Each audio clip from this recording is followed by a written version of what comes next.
Aquí está. Todo. Vaihi. Vaihi baet hahi fue en aquel momento. Vayomer Abimelech ufichol sar tzevao el Abraham. Fue en aquel momento, el pshat es simplemente después de lo que pasó antes. ¿Bien? ¿Qué fue lo que pasó antes? No vamos a estudiar lo que pasó antes porque simplemente según el pshat primero te explico y después vamos a ver las explicaciones más profundas. Lo que pasó antes fue que Ismael se separó de Abraham, se fue a vivir a un lugar y empezó a engrandecerse y a tener mucho poder y dinero, etcétera, etcétera. Ismael, el hijo de Abraham, el hijo mayor. Se fue de Abraham, se separaron y se fue a vivir a otro lugar. Okay. Eso fue lo que pasó antes, ¿cierto? Entonces dice la Torá ahora, y fue en aquel momento quiere decir después de lo que había pasado de que Ismael se separa de Abraham. Eso es lo que tenemos que entender como el pshat, pero ese no es el pshat. ¿Bien? O sea, esa no es la explicación más profunda del tema, sino que la explicación más profunda es que ocurrió que hubo un momento propicio. Estoy en el capítulo 21, en el versículo 22. Hubo un momento propicio.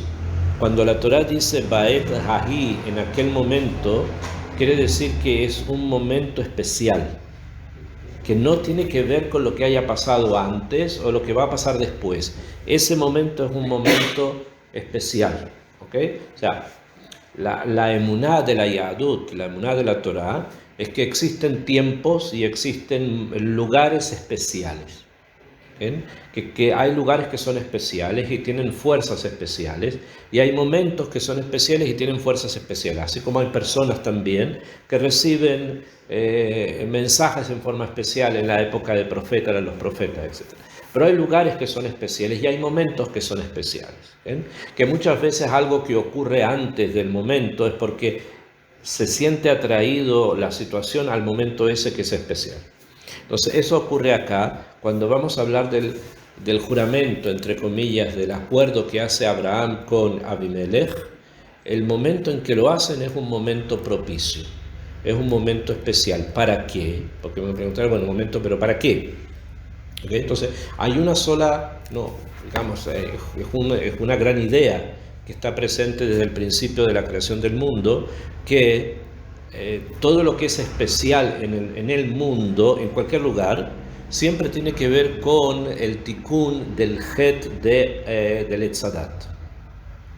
Cualquier cosa que sea especial, lugar, persona o momento, es porque tiene que ver con el tikkun, con la corrección del het de Adán y Jabá. ¿Me siguen? O sea, el het de Adán y Jabá sabemos lo que fue, ¿no? Que comieron del árbol antes del tiempo, etcétera, ya sabemos mejor. Bueno, cualquier cosa que sea especial es porque está destinada a ayudarnos a corregir eso. Cualquier persona especial es porque esa persona tiene la función de ayudar a corregir eso. O cualquier lugar especial es para eso. No es que haya otra cosa. Puede ser que hayan otros niveles previos, ¿me comprenden? Que haya un lugar especial en el mundo donde ocurren cosas diferentes, porque ahí tiene que nacer alguien, pero ese alguien que va a nacer allí es porque precisamente es parte del tikkun del olam, eso se llama tikkun olam, o sea, el tikkun del mundo, que es el tikkun del het de Adán y Jabá. Ese es el pashtun. Cuando cada cosa que ustedes estudian, que cumplen, que hacen, que piensan, que ocurre en el mundo, ocurre para el tikkun del Etz Adat. Eso también, obviamente, es el misterio, es el sod que tiene la conversión. Cuando una persona se convierte, también es parte del tikkun del olam, es para corregir el pecado del Etz Adat. También es para eso, o sea, es para eso, que ese es el motivo de que estén ahora acá, porque hay algo que ustedes tienen que hacer que tiene que ver con el tikkun del olam. Y así cada Yehudí que nace, cada Yehudí que vive, cada persona, incluso aquellos que no son Yehudim pero que cumplen las 7 mitzvot de los Benei Noach, están en el mundo para el tikkun del mundo, o sea, para el tikkun olam, incluyendo también el giur y el secreto que el giur conlleva detrás, ¿no? Del que tenemos que en algún momento hablar en forma más extensa lo que eso significa. Entonces, este es un momento especial. Y en ese momento es bastante especial, porque esto pasó después de que le devolvieron a Sara, después de que Sara quedó embarazada y dio a luz a Yitzhak. Yitzhak creció y después Ismael se peleó con Yitzhak, o Yitzhak con Ismael, y Sara le dijo a Abraham que lo expulsaron a Agar, a Ismael. Después de todo eso, sí, han pasado muchos años, ¿bien? Por lo menos estamos pensando que han pasado unos 13, 20 años, más o menos. Desde que Abimelech le dijo lo que yo tengo en mi corazón es justo, lo que estudiamos ayer. Pasaron más o menos 20 años, mínimo, ¿ok? Mínimo. Entonces, ya ocurre que hay un momento especial. Y cuando hay momentos especiales, se despiertan fuerzas en el mundo. Hay fuerzas que se despiertan y que empiezan a unirse. Muchas veces esa unión es para bien, pero también puede ser una unión para mal. ¿Okay?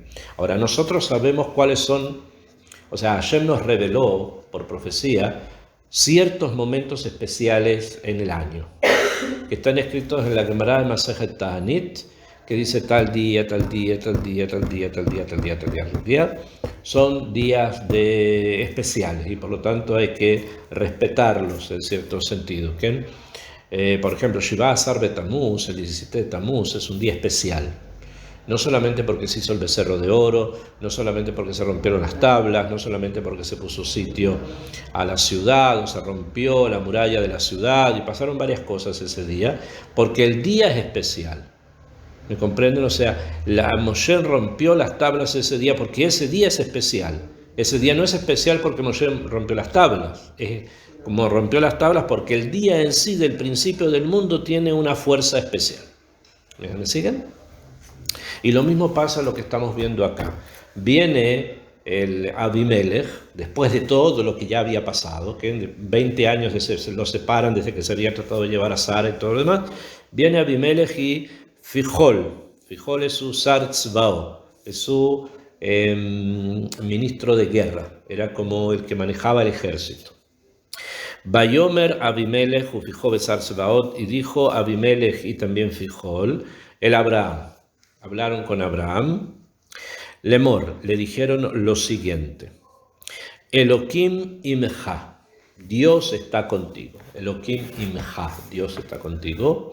Bejol asher ata ose, en todo lo que tú haces. Nos hemos dado cuenta en este tiempo, desde que pasó lo que pasó con Sara, te la devolvimos, te dimos regalos, nos mejoramos de la enfermedad que teníamos, pudimos tener hijos, ir al baño, etcétera, etcétera. Y empezamos a observar cómo tú crecías y crecías y crecías en ganado, en esclavos, en tierras no tenían porque no las compraban, sino que iban como nómades.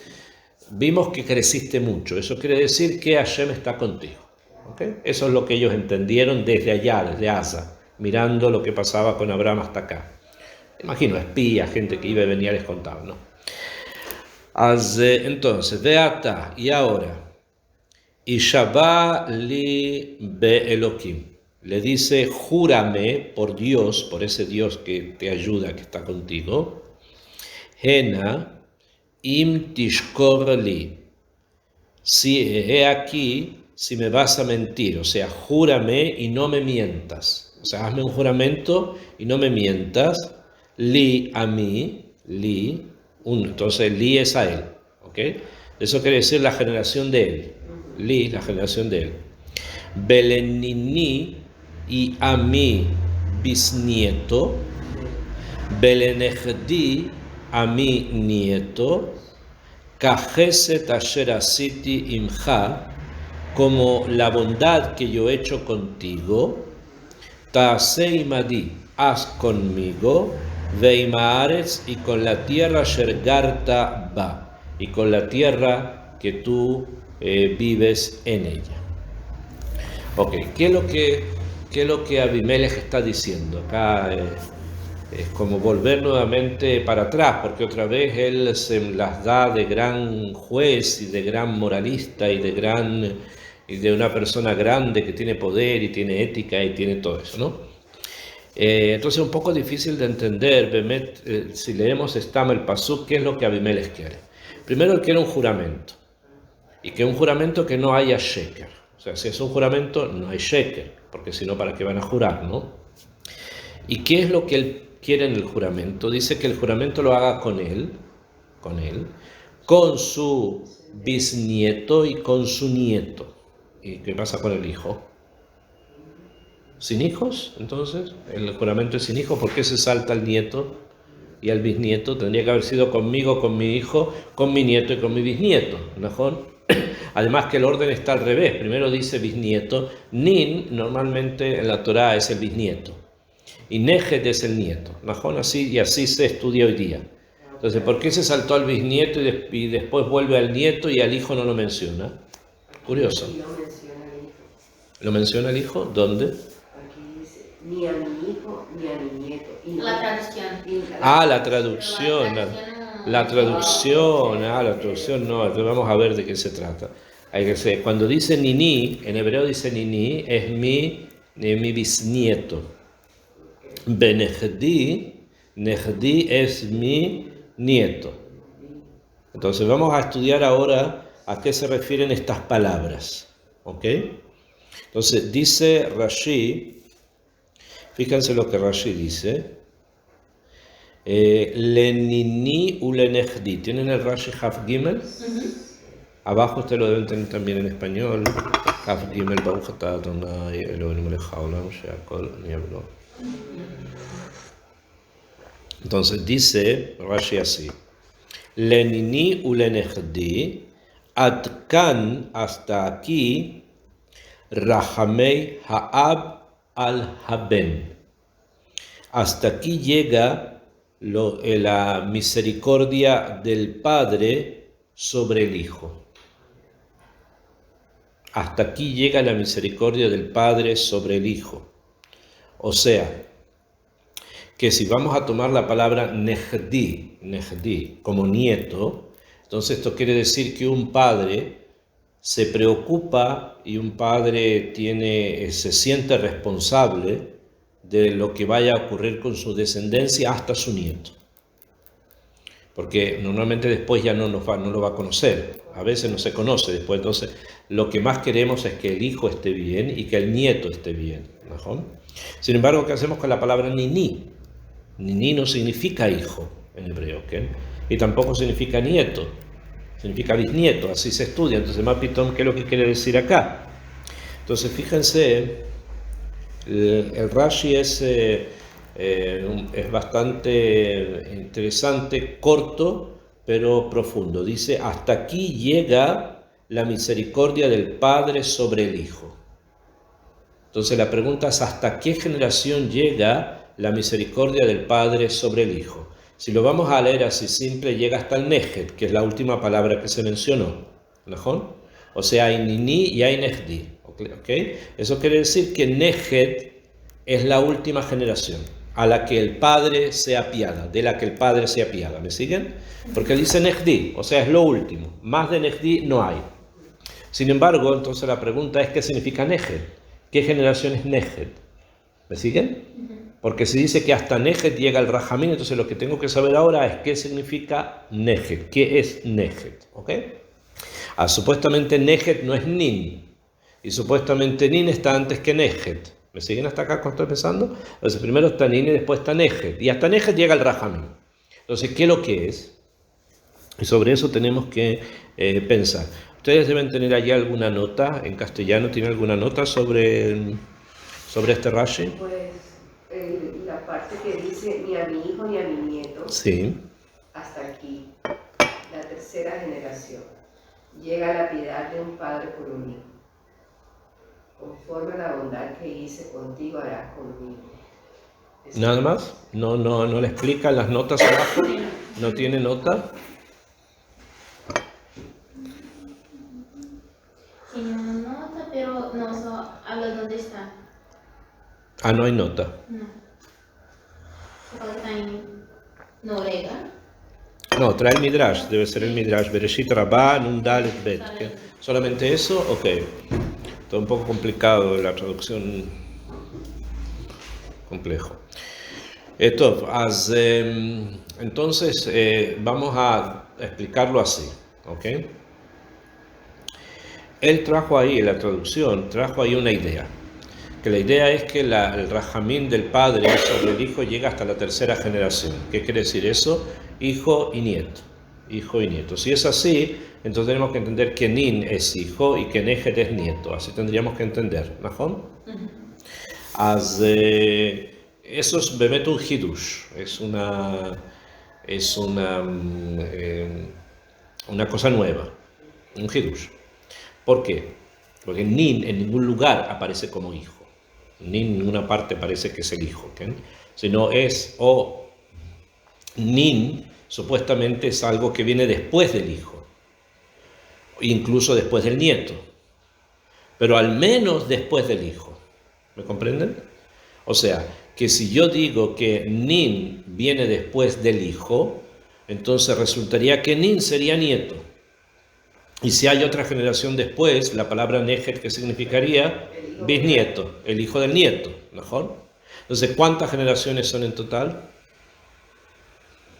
1, 2, 3. No, más. Pues está el padre, uno, Bueno, pues el padre, el hijo, el nieto y el bisnieto. ¿Cuántas generaciones son? 4, ¿mejor? Si vamos a entender que Nin es hijo, ¿cuántas generaciones son? 3. Padre, hijo y nieto. Y si vamos a entender que Nin es nieto y que Nejet es bisnieto, entonces tendríamos que son 1, 2, 3 y 4. ¿Hasta acá me siguen? Okay. Pues los voy a escribir porque esto es muy importante. Podemos hablar. Pues. Ya memoricé todo ya. ¿Qué cosa? Ya memoricé todo ya. Tengo que sacar una foto. Hoy en día sí, ¿no? Antigamente teníamos que escribir. Hoy en día saca una foto y pronto. Yo en el colegio hacía así. Ok, entonces estamos así. El pasuk dice así.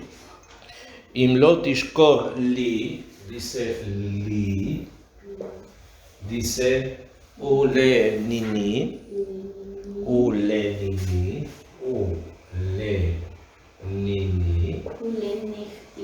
ulenehdi. Ulenehdi. ¿Ok? Así es como dice. Li, velenini, velenehdi. ¿Ok? Y Rashi trae que hasta aquí llega el Rahamim del padre. ¿Okay? Rahamim. ¿Ok? De un padre como Abimelech, obviamente. ¿Ok? Hasta acá. Entonces la pregunta es, ¿qué son cada uno de estas palabras? Entonces vamos a poner acá que li, entonces la primera explicación que es la que ustedes tienen de la traducción, para que no sea tan diferente. Entonces la primera es la primera generación, esta es la primera generación, entonces poner acá generación 1, que es Abimelech, el padre. ¿No? Después, Nini sería generación 2, o sea, el hijo. Y Nehdi sería generación 3, que sería ¿qué? Nieto. ¿Ok? Eso es lo que sale de la traducción que ustedes tienen aquí. ¿Ajá? Ok, si yo les voy a traer otra explicación y después les voy a explicar por qué. Hay otra explicación que dice que li, a mí, se refiere a aquello que me pertenece a mí. ¿Bien? Aquello que me pertenece a mí. ¿Bien? Entonces, si es aquello que me pertenece a mí, es obviamente la generación 1, que es él, o sea, el padre,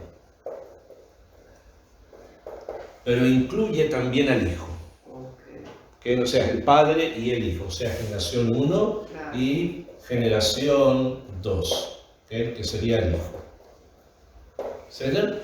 y después Nini significa nieto, entonces generación 3, nieto, y Nefdi sería la generación 4, que sería bisnieto. ¿Ok? Entonces, según esta primera explicación, ¿cuántas generaciones son? 3. Y según esta, ¿cuántas son? 4. ¿Y por qué es tan importante 3 o 4? ¿Cuál es el tema de 3 o 4? Entonces, fíjense lo que dice la Torá.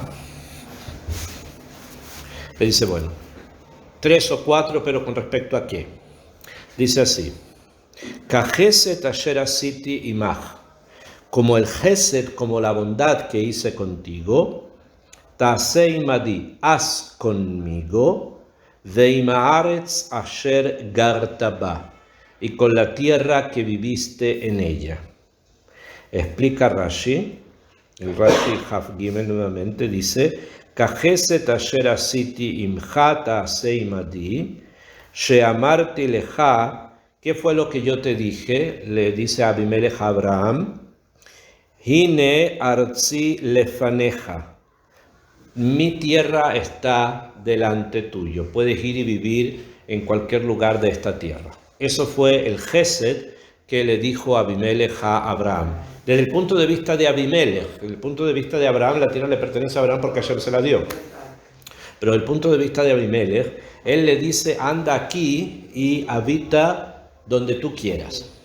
Eso, le dice Abimelech, quiero que también tú lo hagas y permitas que mi descendencia viva aquí o 3 generaciones, según una explicación, o 4 generaciones. Después que venga Yoshua, no antes. ¿Me comprenden?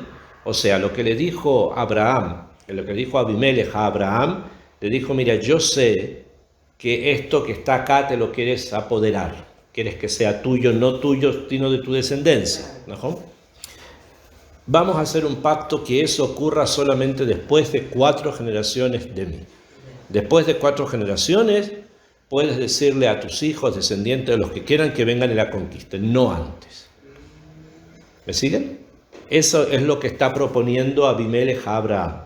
Le está diciendo, mira, yo sé que tienes intereses en quedarte acá, pero yo vivo aquí. Yo y mi familia. Y yo hice el Gesed por ti. Entonces, como yo hice un Gesed por ti de dejarte vivir aquí, yo quiero que tú hagas lo mismo conmigo por 3 o 4 generaciones, depende de cómo explicamos el Perush.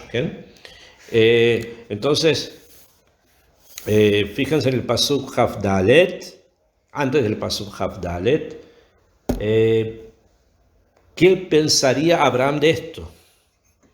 Antes de lo que Abraham diga, ¿qué es lo que pensó Abraham de esto? No, ¿qué dijo? ¿Qué pensó? Antes de decir, ¿qué pensó?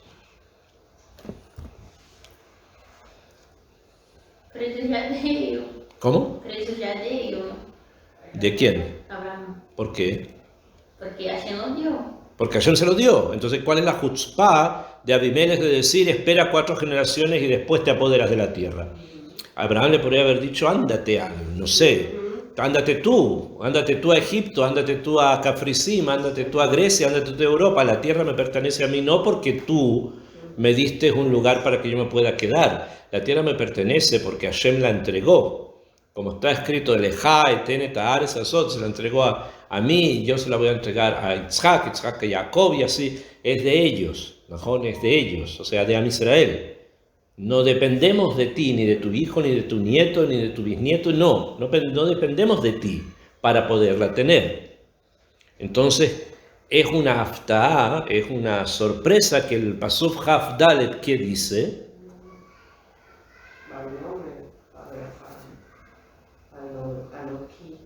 Anoji y Shabea. ¿Qué significa eso? ¿Qué es lo que le dijo a Abraham? Yo juraré. ¿Y por qué? Ajá, ¿por qué? ¿Por qué va a jurar si no tenía que jurar sobre nada? Si la tierra le pertenece a él, no tiene que jurar que va a esperar 4 generaciones para apoderarse. ¿Por qué Pitom Abraham cede a una persona como Abimelech, que ya lo conocemos de antes, ya sabemos cómo es, que tiene moral propia, que hace cosas que se le ocurre hacer. ¿Por qué tiene que jurarle a él algo que no es necesario que jure? Que no viene de acá de No, eso de verdad, viene de Abimelech, pero ¿por qué tiene que jurarle? Si no necesita el juramento, él no necesita eso. No tiene problemas. No, porque él se puede quedar en la tierra de Israel y punto, es de él. Así Hashem se lo decía, ¿por qué Abraham tiene que jurar? ¿Me siguen la pregunta? Sí, claro.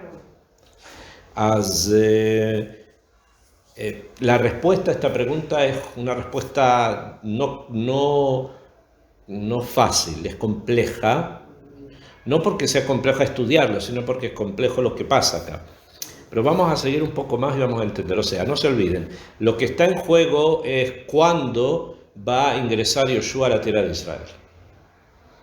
Eso es lo que está en juego. ¿Será que Abraham calculó que en el momento en que Yoshua iba a tomar la tierra era el mejor momento?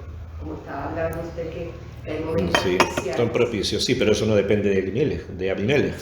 Acá Abimelech está diciendo cuándo. ¿Y quién es él para decidir cuándo Yoshua tiene que ingresar a la tierra de Israel? ¿Quién es Bichlal Abimelech? Para decir, no, hasta mi bisnieto ni aparezcan. No se aparezcan por aquí. Después sí, pero hasta mi bisnieto ustedes me dejan acá y no aparece ninguno de ustedes aquí, no quiero que el aire se me vuelva pesado. Oye, Mapito, ¿y tú quién eres? ¿Tú quién eres para decidir cuándo estamos y cuándo no estamos? Y viene Abraham y dice, ok, voy a jurar. Pues el señor don Abraham se volvió loco. ¿Qué está haciendo? ¿Para qué está retrasando el tiempo y haciendo que Israel se quede en Egipto torturado y amenazado y asesinado y que tomen bebés y le saquen la sangre para que el faraón se bañe en sangre solo porque tú le juraste a Abimelech 4 generaciones? Maqueta, ¿cuál es la necesidad de todo eso? ¿Me comprende la Shela? Abraham no tendría que haberlo hecho. Y Yosef bajó a Egipto y pasó lo que pasó en Egipto y estuvo Jacob acá perdido y una serie de cosas pasaron porque no era el tiempo. ¿Por qué no era el tiempo? Porque Abraham decidió que obedecer 4 generaciones. Mapitom, ¿cuál es el Heshbon? ¿Qué Heshbon tuvo Abraham para retrasar la Geulá tanto y en esos tantos años pasaron tantas cosas malas? ¿Me siguen la pregunta? Entonces vamos a ver qué dice la Torah. Pasuk Chavhei dice así: Veochiach Abraham et Avimelech alodot be'er hamaim asher gazlu abde Avimelech. Y lo único que Abraham le dice, mira, yo excavé un pozo por aquí cerca y tus esclavos me lo taparon. Eso es lo único que dice. Entonces, tú quieres que yo jure, voy a jurar que hasta 4 generaciones no te vamos a molestar, ni a ti ni a tu familia. Pero ese pozo yo creo que me lo devuelvan. No quiero que quede excavado sin que esté a mi pozo, ¿no? Vayomer Abimelech lo yadati. Y dijo Abimelech lo yadati mi asaeta dabarazé. Yo no sé quién hizo esto. Bueno, Abimelech es así, puede ser cualquier cosa. Abraham obviamente no le creyó, pero tampoco nosotros le creemos a Abimelech que no sabía. Pero digamos así escribió acá. Begam ata lo igadatali, begam anochi lo shamati bilti ayom. Ni tú me dijiste y yo tampoco escuché nada sino hasta ahora. Abimelech no es un hombre de demasiada confianza, entonces que sabe que si sabía o no sabía. No me llamo. Javza, en el siguiente paso. Baikaj Abraham tzon ubakar, y tomó Abraham tzon ubakar, o sea, ovejas y bakar y ganado. Vaiten le Abimelech, y le dio a Abimelech. Vaichretush neichem brit, y hicieron entre ellos un pacto. O sea, no solamente que le dijo que sí iba a jurar, con todo lo que eso va a significar para su familia, la de Abraham. Le dio tzon ubakar, le dio animales, rebaños y vacunos, los dio a Abimelech. Eso tiene un inyan, pero ya también lo vamos a estudiar. Vayatzeb Abraham et sheba kibsot atzon lebadena. Y puso a Abraham 7 ovejas, las separó. De todo lo que le dio a Abimelech, separó 7 ovejas. Vayomer Abimelech el Abraham. Y le dijo Abimelech a Abraham, Mahena, ¿qué son estas ovejas que están acá? Entonces, Sheva que vasota ele, ¿qué son estas 7 ovejas? Asher itzafta levadana, que las pusiste ahí separadas, solas. Vayomer dijo Abraham, Sheva que vasot tikach miyadi. Estas 7 ovejas toma de mi mano, Baabur tihye lileeda, para que sean un grupo, y que sean como un testimonio de que yo excavé este pozo. ¿Me siguen hasta acá? Yo excavé este pozo. Al-Ken, por lo tanto, Kara la Makomahu Be'er Sheva. Y por eso le llamó a ese lugar Beersheba, por la gramática se dice así, le llamó a ese lugar Beersheba, Kisham Nishbeu Shneihem, porque ahí juraron ambos, o sea, es el pozo del juramento. Beer, el pozo de Sheva. Sheva es Shevuah, juramento, y la palabra Shevuah se parece a la palabra Sheva, que significa 7. Entonces es el pozo de las 7 ovejas que causaron un juramento, o del juramento que causó que llegaran las 7 ovejas. ¿Hasta acá me siguen cómo va? Sí. Yo. Entonces todo esto es totalmente incomprensible. ¿Okay? Ahora, no podemos sospechar, entre comillas, que Abraham no haya tenido un plan. Sí, O sea, así porque... Nahón, o sea, él no era un ingenuo y conocía, ya Abimelech lo conocía de tiempo antes, ¿no? Entonces no es que se dejara convencer de que Abimelech, por ejemplo, lo del pozo no respondió nada. No le dijo nada. Cuando Abimelech dijo, yo no sabía, tú no me dijiste, etcétera, Abraham no respondió porque no tenía que responder. ¿Qué le iba a decir? Yo sé que tú sabes, que tú me robaste el pozo. Están discutiendo por un pozo de agua. Lo pasó. Entonces, ¿cuál es el plan que está detrás de Abraham? ¿Por qué Abraham hace todo esto? Jura, le regala los animales, le saca 7 ovejas y se las entrega, y hace con él un pacto, como dice el pasuk siguiente, la Medbet dice, Vaichretu Brit Beersheba, hicieron un pacto en Beersheba, Abimelech, Ufijol, Sar Sebao, Beyashubu el Eretz Plishtim. Y después de que él hicieron un pacto con Abraham, volvieron ellos a la tierra de los Plishtim. Y ahora en el pasuk Lamed Gimel dice en el 33, Vaita Eshel Beersheba, Abraham plantó un árbol en Beersheba, Vaikra Sham Beshem Hashem Kel Olam, y llamó allí el nombre de Hashem, el Dios del mundo, Vayagor Abraham Beersheba, y vivió Abraham, Beretz Plishtim Yamim Rabin. Y vivió Abraham en la tierra de los Plishtim muchos días. Ok. La perashá está llena de sodot, muchos sodot, pero vamos a tratar de explicar algunas cosas.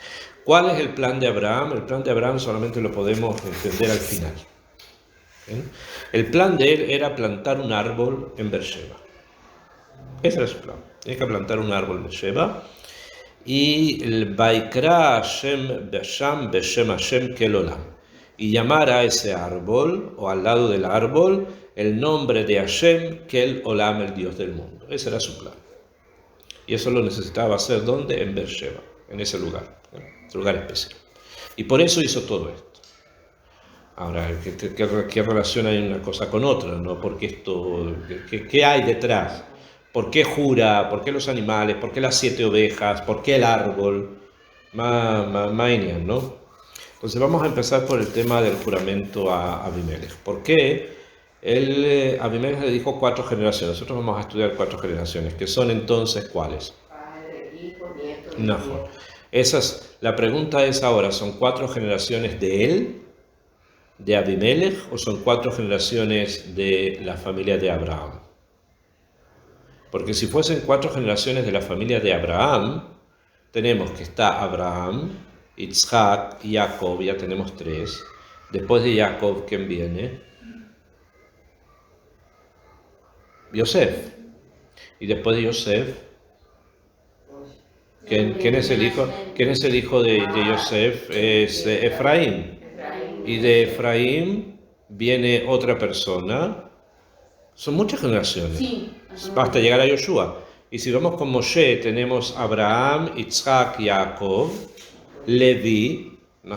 Leví, que es el hijo de Jacob. Leví tiene un hijo que se llama Kehat.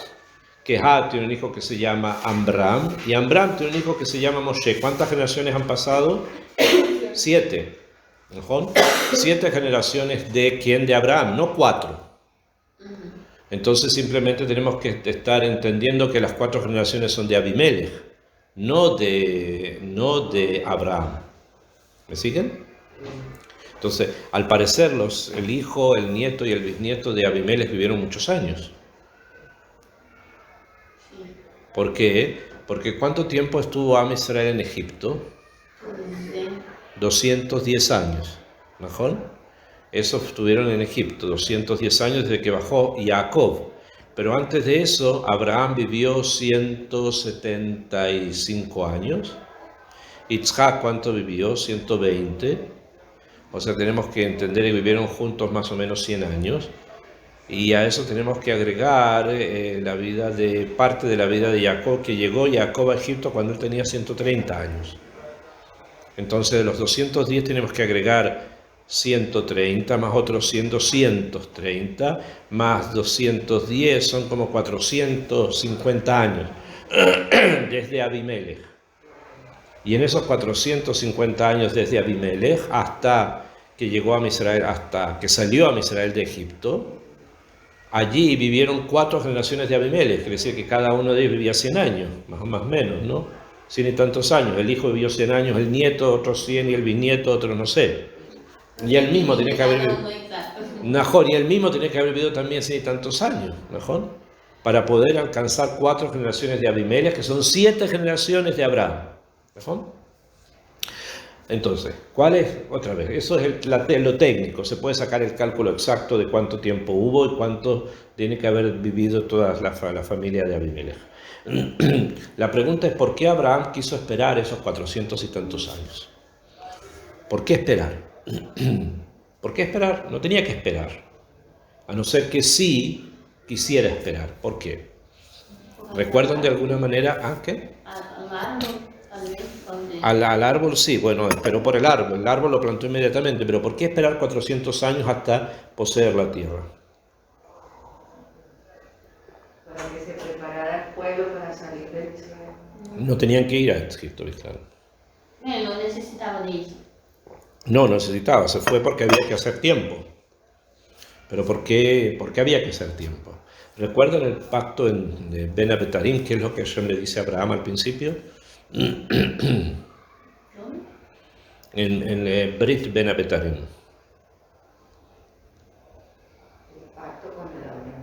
El pacto de Hashem con Abraham. Sí, ¿qué le dijo a Hashem? Lech Lecha, no, Lech Lecha que se vaya a su tierra, pero hizo un pacto con Hashem. ¿Qué le pidió, qué le dijo Hashem a Abraham en ese pacto? Que la descendencia sería grande, como la arena. Eso no lo dice ahí exactamente, pero dijo algo más, lo más importante de todo. ¿No? Llenó la parashá de la semana pasada y anterior, etc. ¿Se habló sobre eso? Eso de la generación. No, yo no hablé sobre eso, no hemos tocado el tema. Ese tema no lo hemos hablado. Es muy simple, dijo que tu descendencia va a ser esclavo en una tierra que no les pertenece y van a estar ahí 400 años. ¿No se acuerdan de eso? Eso fue lo que le dijo. O sea, pero eso viene a qué? Eso viene a una respuesta que Abraham pidió. Porque Hashem le dijo, mira, Am Israel pueden hacer pecados. Y si hacen pecados, hay 2 castigos. O el infierno o el galut. ¿Cuál escoges?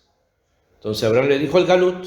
Entonces le dijo, mira, van a ser extranjeros durante 400 años en una tierra extraña y los van a torturar, pero al goy que los torture yo lo voy a castigar. Entonces Abraham había escogido eso. Él tenía su agenda, él escogió que su descendencia estuviesen en el exilio durante una cantidad de tiempo. ¿Me siguen? Por eso cuando viene Abimelech y le dice, mira, danos tiempo, entonces Abraham entendió que que eso que Abimelech le estaba pidiendo era Minashamayim. Abimelech no sabía, pero Akadosh Baruj Hu estaba allí para decirle a Abraham: tú mismo escogiste esto. Tú escogiste que hay que esperar. Tú escogiste, por lo tanto, tú escogiste esperar, ahora hay que esperar. Entonces dijo: él te está ofreciendo esa cantidad de tiempo, entonces acepta y jura. Y Abraham juró. ¿Me comprenden? Juró, ¿por qué? Porque es lo mismo que él había escogido ya antes. Él ya antes había escogido que su descendencia iban a estar en el Galut por 400 años. Y esos 400 años se calculan ¿desde cuándo? Desde el nacimiento de Yitzhak, así nosotros lo sabemos, ¿no? ¿Hasta qué? Hasta que salieron de Egipto. Entonces, cuando Abimelech le dice eso, entiende Abraham que es Minashamayim, le traen delante de él lo que él mismo había escogido. Entonces, jura. Además de eso, porque quiso el árbol. Entonces, tenemos 10 minutos para lo del árbol. Entonces, claro, el tema de por qué él escogió jurar, ¿no? Porque era algo que él mismo ya había escogido ya antes, prefería eso al infierno. También eso es una sheela, pero la vamos a entender cuando sepamos lo del árbol. Primero, en el pacto Abraham le entrega a Abimelech animales y le entrega en especial 7 ovejas. Entregó 7 ovejas que las puso aparte y se las entregó en forma especial. Y lo único que pidió a cambio de eso fue que el pozo no se lo tocara. El pozo no se lo tocaron. Abimelech estuvo de acuerdo, se fue a la tierra de Plishtim, se quedó Abimelech allá y Abraham se quedó por el sector. Vamos a entender lo de las ovejas con el árbol. ¿Por qué Abraham le interesó sembrar allí? Escribió: Vaitá Eshel Bebersheva, plantó un árbol en Beersheba. Hay un midrash que dice que el árbol no era árbol, sino que la Ain significa Agilá, la Shin significa Shtiá y la Lamed significa Liná. Que lo que Abraham puso ahí fue una tienda para recibir orjim, para recibir invitados. Pero ese es un midrash. Yo me voy a centrar acá en la explicación de que Bemet lo que hubo fue un árbol que Abraham sembró en ese lugar. ¿Por qué quiso sembrar ese Eshel? El Eshel es un árbol, hay un árbol que se llama Eshel en hebreo. ¿Por qué lo quiso sembrar allí? Entonces explican los Jajamim que Abraham sabía que el ingreso o la posesión, la conquista de la tierra de Israel por medio de su descendencia, después del Galut en Egipto, eran parte del Tikkun Olam. Son parte del Tikkun Olam, como dijimos, de que hay que corregir el mundo. Y el sembrar el árbol es volver nuevamente a introducirnos en el Gan Eden. ¿Por qué? Al principio está escrito que Akadosh Baruj Hu plantó un jardín al oriente del Edén. Y dentro de ese jardín puso a 2 árboles, el árbol del conocimiento y el árbol de la vida. Entonces, cuando Abraham está haciendo lo mismo que Hashem hizo al principio del mundo, lo que está haciendo es trayendo otra vez el Gan Eden aquí, bajando el Gan Eden de lo que era en el Bereshit y poniéndolo dentro de Eretz Israel. ¿Nos siguen hasta acá? Y como lo puso acá en Eretz Israel, entonces es una señal. Este árbol es una señal que cuando su descendencia, después del Galut, ingresen acá, ese va a ser el momento en que el Het queda corregido. Tenemos el árbol, que va a ser el árbol de la vida, al que Adán no pudo llegar. Ahora Am Israel, que es el nuevo Adán, sí van a poder llegar al árbol de la vida, que es el que va a sembrar ahora Abraham en Beersheba. ¿Entienden? Y cuando eso ocurra, entonces el Tikkun del Olam va a estar completo. Esos eran los planes de Abraham, llegar al Tikkun del Olam. Ahora él sabía que no podía llegar a ese Tikkun si no había primero Galut, si no había un Galut, la dispersión, la persecución, esta sí no existía, no se podía llegar al árbol, o sea, no se podía llegar al Tikkun. Es por eso que lo hace en este proceso. Y dicen los sabios que lo que Abraham hizo en ese momento, que llevó a que Yoshua después tuvo que ingresar a la tierra de Israel y conquistarla como lo tuvo que hacer, porque en el camino pasaron cosas Y algún día hay que volver a estudiar el libro de Yoshua porque es muy, muy interesante. Eso mismo va a ocurrir Beajarita Yamim. O sea, después va a llegar un momento al final de los tiempos en que nuevamente, puede ser que ya llegó, puede ser que esté por llegar, nuevamente un gran sabio, un patriarca de Am Israel, le van a hacer la misma pregunta, o Geinom o Galut. Y él va a escoger, igual que Abraham, el Galut. O sea, salir fuera, dispersarnos. ¿Bien? Y estar una cantidad de tiempo que van a ser 400 años. Y después de eso, Am Israel va a volver nuevamente a la tierra de Israel. Va a volver nuevamente a la tierra de Israel a buscar el árbol que plantó el patriarca. A buscar el árbol que el patriarca plantó. La señal. Que es la señal de que hemos llegado al Tikkun Olam. Akshav, ustedes me pueden decir, bueno, el árbol lo plantó en Beersheba, así está escrito, ¿no? Entonces vamos a Beersheba a buscar el árbol. ¿Perdón? Simple, pero no es tan simple. ¿Por qué? Porque más adelante vamos a ver otra parashá donde Jacob Avinu tiene un sueño. Y el sueño que tiene es que la parte de abajo de la escalera comienza en Beersheba, pero la parte más alta de la escalera llega hasta Betel. Y la parte intermedia de la escalera, ¿dónde llega? ¿Dónde está la parte en medio de la escalera? Al Arabait, el monte del templo. Entonces eso quiere decir que lo que plantó Abraham en Beersheba floreció en Jerusalén. Por lo tanto, después de 400 años de Galut, Am Israel vuelve a Eret Israel a buscar el árbol de Abraham Avinu, no donde Abraham lo plantó, sino donde Jacob supo que allí floreció. ¿Y eso qué lugar es? Ese es el Arabait. Eso es el monte del templo. O sea, en otras palabras, toda la intención de que Am Israel vuelva a Eret Israel, en estos días, ahora es solo y únicamente una, construir otra vez el Bet HaMikdash. No hay otra cosa, es lo único.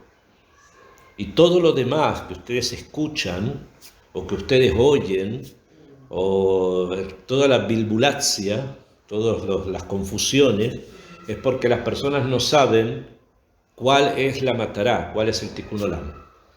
Y también las personas, por ejemplo, que se convierten hoy día, ahora, porque tienen que ser parte de la construcción del Mikdash, del templo. Es solo para eso, no para nada más. Las personas que vuelven en Teshuvá, judíos que no cumplían Torah y ahora lo cumplen, es para eso, para que el templo se reconstruya. Yo por eso hay mucha gente que no entiende, mucha gente pregunta, ¿por qué tú hiciste eso? ¿Por qué Israel? ¿Por qué viniste para acá? ¿O por qué? Exactamente es una cosa que... Porque estamos construyendo el Tikkun Olam a través de la reconstrucción del tercer Bet HaMikdash. Esa es toda nuestra matará. Y para eso cumplimos Torah, rezamos, comemos kasher, shumitá. ¿Para qué? Para eso. Si no lo hacemos y si no seguimos el ejemplo de Abraham, entonces el Galut se va a extender. ¿Ven? Normalmente a Abraham le dijeron solamente 400 años, de los cuales ya han pasado casi 1900 y algo de la destrucción del segundo templo. Pero nosotros tenemos que estar encaminados a esa es nuestra matará. Nuestra matará es que vuelva la Shejiná otra vez a Zion, como decimos en Tefilá todos los días. Y para eso es que personas se convierten. Para eso es personas que estudian Torah. Para eso decimos Brajot y decimos Birkat Hamazon y decimos Tefilá y ayunamos en Yom Kippur y comemos matzá en Pesaj. Es solo y únicamente para eso. Esa es la finalidad. ¿Me comprenden? Sí. Entonces eso es, digamos, el plan que tenía Abraham, que fue compartido por Isaac, que fue completamente compartido por Jacob. Es el mismo plan, los tres estaban con lo mismo. Entonces lo vamos a ver en cada una de las parashiot, va a saltar otra vez lo mismo y lo mismo y lo mismo, lo mismo.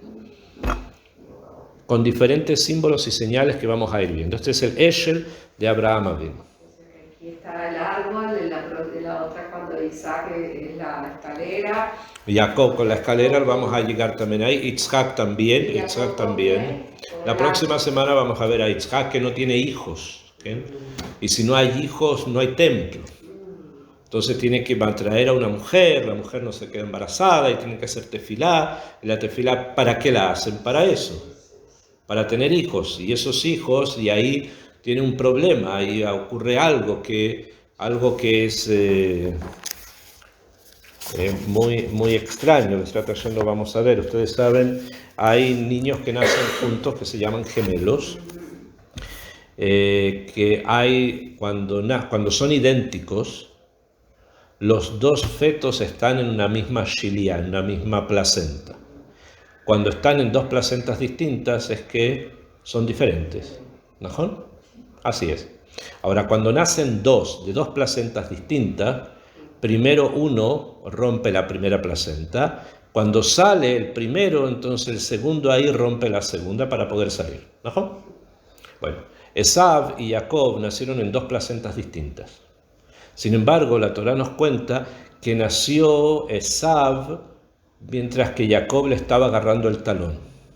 Bueno, eso es imposible desde el punto de vista médico, porque la placenta de Jacob se rompe después de que salió Esav. Entonces él no podía, adentro del vientre, romper la placenta para romper la otra placenta que era la de Esav para agarrarle el pie.